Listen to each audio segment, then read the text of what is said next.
आज की तारीख से अच्छा कोई दूसरा उस्ताद हो नहीं सकता। तारीख सिर्फ अपने आप में वाकयात नहीं समेटे होती, बल्कि ये वाकयात भी बहुत कुछ सिखाते हैं। आइए देखते हैं और क्या कुछ रहा 19 मार्च को खास।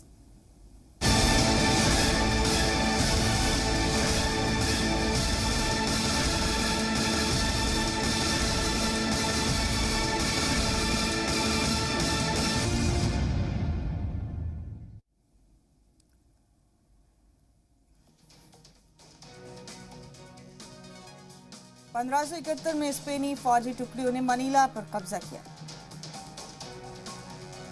1920 में अमेरिकी सीनेट ने वर्साई के मुआहदे को खारिज किया।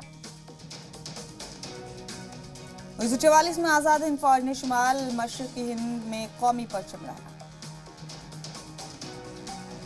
1965 में इंडोनेशिया ने सभी गैर मुल्की तेल कंपनियों का नेशनलाइजेशन कर दिया।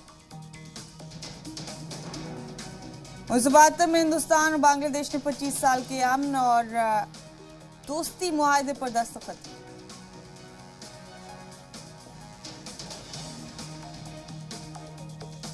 1982 में हिंदुस्तानी मुजाहिद आजादी जेबी कृपलानी का इंतकाल हुआ।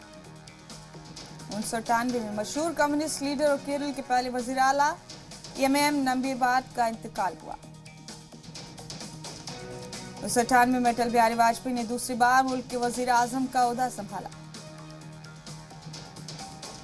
1990 में वर्ल्ड की IIHF मंजूर शुदा पहली खातून आइस हॉकी का इनेकाद हुआ। 2008 में पाकिस्तान के सदर परवेज मुशर्रफ ने सरबजीत की फांसी 30 अप्रैल 2008 तक रोक ली।